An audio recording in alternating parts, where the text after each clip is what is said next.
According to SOLAS regulation, watertight bulkheads must be constructed of strong, durable materials such as steel and should extend up the freeboard deck. They must be properly welded and tested, ensure complete watertight integrity under pressure. The spacing and number of bulkheads depend on the shape, size, types, and subdivision requirements, ensuring the vessel can survive especially damaged conduction.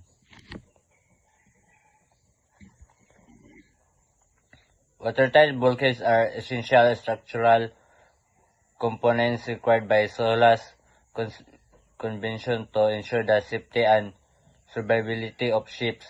These bulkheads divide a vessel into separate watertight compartments, limiting the spread of water in case of hull damage. This primary purpose is to maintain buoyancy and stability, preventing the ship from sinking even if one or more components are loaded. Opening in the watertight bulkhead such as doors and access point must be minimized at fitted with the watertight door that can be operated both locally and remotely. This door should be capable of quick and secure closing, especially in emergencies, to provide the spread of loading between the compartment.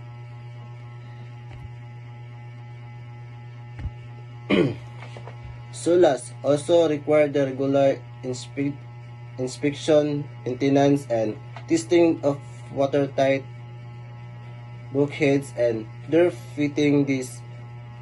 This ensure that all component remains of functional and effective throughout the vessel service life.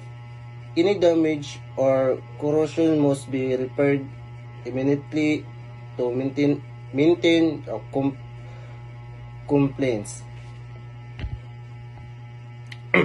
Overall, the construction and proper maintenance of watertight bulkheads are vital for ship safety.